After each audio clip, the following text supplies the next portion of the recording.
Hello, you are watching Cadres News and now today's headlines. National Assembly voted to pass a law on amending and supplementing some articles of the law on Vietnamese nationality and resolutions on June 24.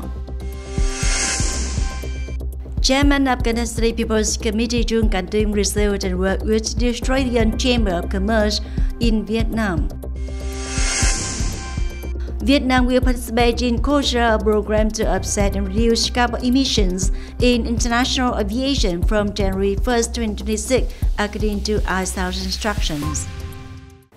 Top news today, continuing the night session, the 15th National Assembly. In the morning session on June 24, the National Assembly voted to pass the law amending and supplementing some articles of the law on Vietnamese nationality, the resolution of the National Assembly on piloting the people's progressy in initiating civil lawsuits, and the law on Cadres and Civil Servants amended.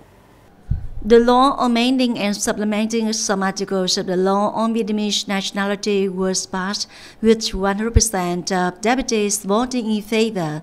Accordingly, the law stipulates that people holding leadership positions in the party, the state, federal front, social political organizations, people in the armed forces and key organizations must have only one nationality, which is Vietnamese nationality, and must permanently reside in Vietnam. In addition, civil servants and public employees must also have only one nationality, except in special cases specifically prescribed by government to serve national interests and not harm Vietnam's security and sovereignty. The law also amends regulations related to conditions for acquiring, returning to and renouncing Vietnamese nationality, as procedures for verifying background records, processing time, and the right to retain foreign nationality in some special cases. The law takes effect from January 1, 2026. The resolution on piloting the empowerment of the people's progressy to initiate civil lawsuits to protect vulnerable groups or public interest was passed with 407 for 423 deputies in favor. On the morning of the same day, the National Assembly discussed in the hall the draft law on mutual legal assistance in criminal matters.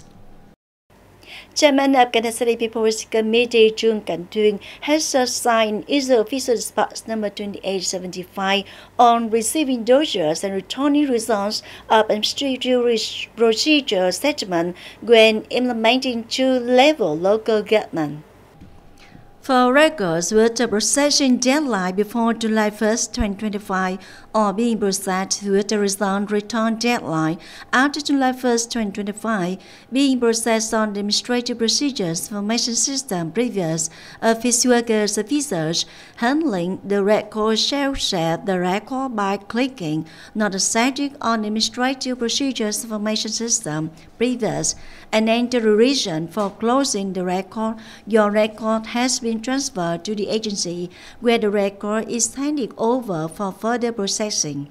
For agencies and units receiving functions and tasks on Administrative Procedures Information System new, office workers officers of the one-stop section shall enter the above-mentioned records being processed into the Administrative Procedures Information System new according to the process of handling backlogged records to continue processing records for organizations and individuals. On the morning of June 24, Chairman of Cần Thơ People's Committee Chương received and worked with the Australian Chamber of Commerce or AUSTRAM in Vietnam to learn about cooperation opportunities and investment prospects in Cần Thơ and the Mekong Delta region. At the reception, Mr. Chương, Chairman of the City People's Committee, informed delegation that from July 1st, Cần Thơ City will merge with Hậu Giang and Sóc Trăng provinces, opening up a large development space for the new Cần Thơ City. Accordingly, it will open up strong development prospects for marine economy, high-tech, agriculture, along with trade, logistics, culture, health service, and so on. Especially after the merger, Cần Thơ City will have specific mechanisms and policies for investors, thereby helping the stream in Vietnam will connect and develop the project to develop a project of 1 million hectares of high-quality rice in the Mekong Delta. Pay attention to investment cooperation to develop the logistics sector, organize a forum to connect and promote trade between Ostram enterprises and Cần Thơ enterprises. The Party Committee of Cần Thơ City Development Investment Fund has held its four-party congress for 2025-2030. Standing Vice Chairman of Cần Thơ City People's Committee Chương came for attendance. In the past term, the Party Committee of Cần Thơ City Development Investment Fund has made efforts and united to successfully implement the resolution of the Party Congress for 2020-2025 term in the context of many difficulties and challenges. Party organization and party members' development have received attention and focus. The Party Committee has succeeded and achieved 10/11 targets of the resolution of the Congress for 2020-2025 term. Regularly maintain and improve the order and quality of the Party Committee activities and regular activities of the Party Committee. Every year, the Party Committee is said to have fulfilled its task well or better. 100% of party members are said to have fulfilled their task well or better. No party members have violated discipline to the extent of being disciplined, and up to this point, there have been no complaints or denunciations related to party members, cadres, and workers. Also, on the morning of June 24, the Ministry of Finance held an online conference to carry out and guide the development of socio-economic indicators to serve the documents of provincial and common party congresses new for 2025-2030 term. Currently, the list of main indicators in the documents of the Provincial Party Congress for 2020-2030 has 28 indicators, including 7 economic indicators, 16 social indicators, and 5 environmental indicators.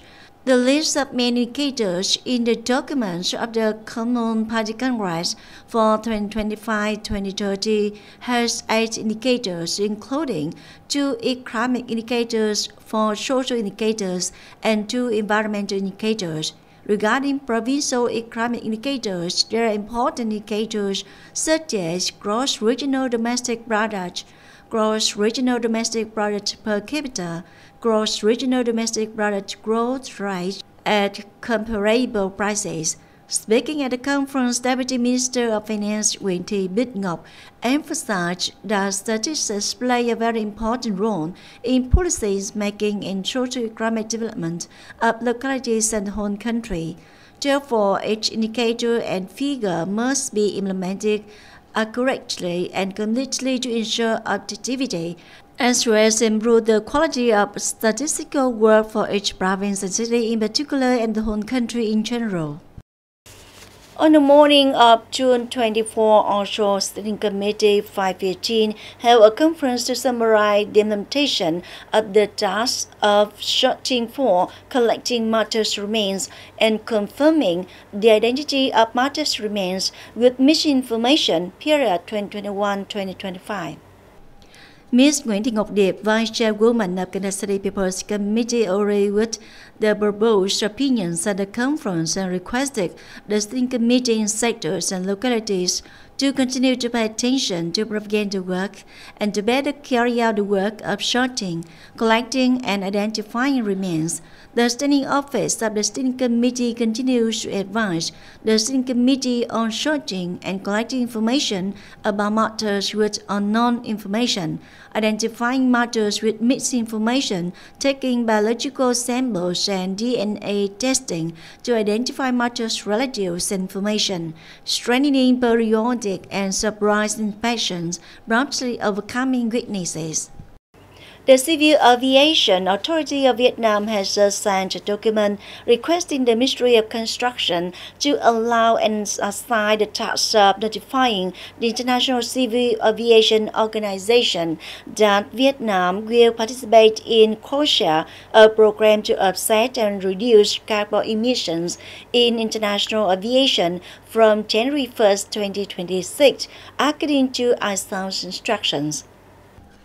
Vietnam's participation in the program is an important step towards deeper integration into global efforts to respond to climate change in the aviation sector. According to preliminary calculations, when participating in the voluntary phase from January 1st, 2026, Vietnam's national airline will spend from a minimum of 5.6 million USD to a maximum of 37.5 million USD on purchasing carbon credits.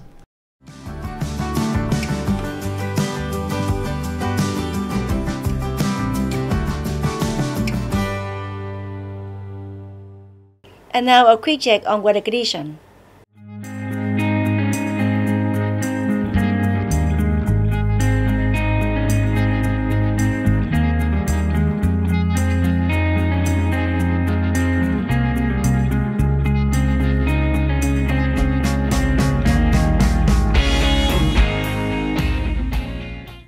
Thank you very much for your attention. Please visit us on website kênh TV.vn. Bye for now.